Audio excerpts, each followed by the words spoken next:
Hello everyone, welcome to the second video of Python playlist. Now in this video we are talking about print. आप सोच रहे होंगे पहले भी print किया था, सो डिफरेंस क्या है? The difference in print is at first we directly printed the value. Suppose we want to print 29, we did a print parenthesis 29। String करना था, we did a print inside string और quotes hello world. So here we are trying to print using variables. Now, what do you think? कि variables हमने किया नहीं था. Of course we did it. The string concatenation is again one of the method. But what's the problem with string concat? You can't print everything using that method. क्यों? Because you have to first typecast. Suppose you're dealing with big data like list, dictionary, tuples, anything, or integer, float. You have to typecast this first to print. So that's one of the huge drawback of that method. So let me again jog your memory with that. So you remember this method, right? This is the string concat method. What it does, it basically assigns the value method inside m, like we have already assigned in the variable, so it replaces m with set value. Now what's other methods? Let's check it out. First method is format method. What does it do? Now write a sentence normally you want to without doing any plus or minus. Okay, write it wherever you want your variable to be present, insert a curly braces. Okay, now the third step is write dot format, and inside there pass the variables you want to print. How does it work? Basically when the sentence start printing out, so Python reads sequentially and it prints the first number, that is at the 0th index, and second at the first index. You must be wondering why did I say 0th and first index. So check out any list, any array, or in the whole coding world, any implementation, when you're talking about index, it always starts with 0. Now in your class the roll number starts with first, second, third, but in here whenever you are telling 0th index, that means you are mentioning to the first element, and first index for second, and that goes on.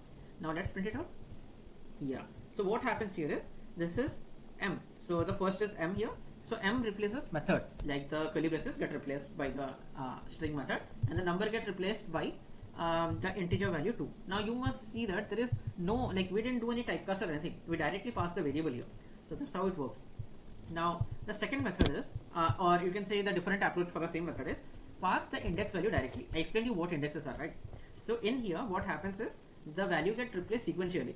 In here it doesn't care about the sequence, it checks for the 0th index element. So the first element here v1 is 0th index, second element is the first index, and it replaces the value for v1 and v2 in their respective index positions. Okay, now what if we try to interchange it? Let's test it out. What do you guys think? It will work or not? Do comment it out. Yeah, it works. Why is that the case? Because when it reaches this point, it searches for the variable with index 1. So what is the index value 1 for? So v2, right?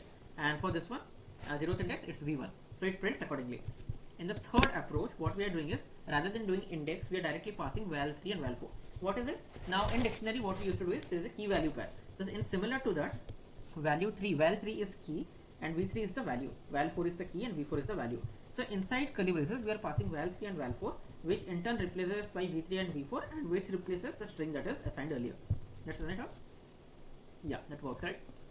Another method is to print exponent. How do you print exponent? We used to write a lot of functions कि कितना decimal move हुए, कितना 10 to the power 4. Easier way to do that, directly write %e or modulo e.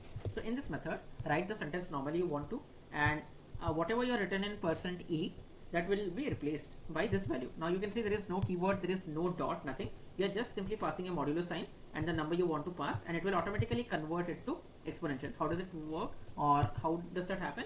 This capital E signifies the number has to be converted into exponential form. Okay, so it is 3.204823 into 10 to the power 4, because they are moving into 4 decimal places, right? Let's move on to next method. Now you remember I taught you about basic data types, right? The first is integer, second is float, and the third is string, right? So for the first one, the format specifier that is used across the coding board is %d or modulo d. For the float, we are using modulo f, and for string we are using modulo s. Okay, so wherever modulo d is there, it goes at the end, it checks for the first value, and the first value has to be, now notice that this is sequential, this whole thing works sequentially. The first value should be integer, second should be a float, and third should be a string. Now what does 0.2f does? Now if you look at the above example, that is 5.335, what do you think will be the round off for 2 decimal places? It's 5.34, right? So when you run this out, you will find 5.34 getting printed. Yeah, because whenever you are giving anything like 0.2, 0.3, anything, it rounds off to up to 3 decimal places. Okay, now I told you this is a sequential method, right? So let's try to use index method, or you can say, yeah, using the format.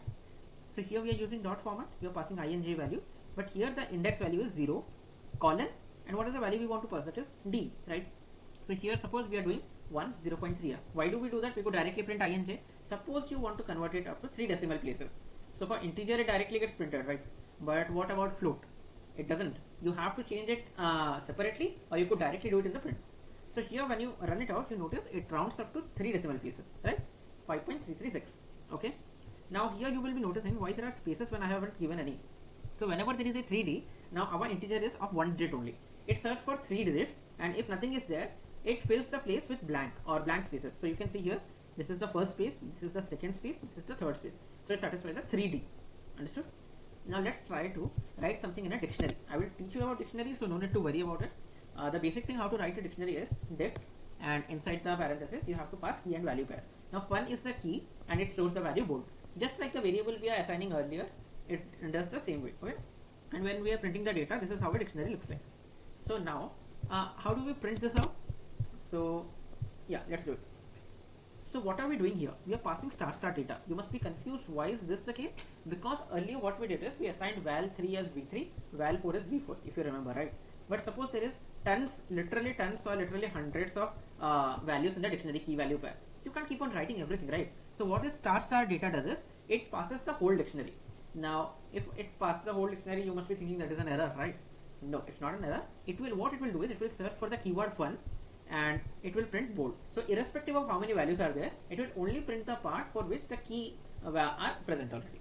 Okay, so इसको print करने के बाद you can see I love bold coding channel is the output. So I know अगर आपको ये पसंद आया literally and you do love bold coding channel, so please like, share and subscribe. And that's all for this video. And yeah, see you in the next video. Thank you guys.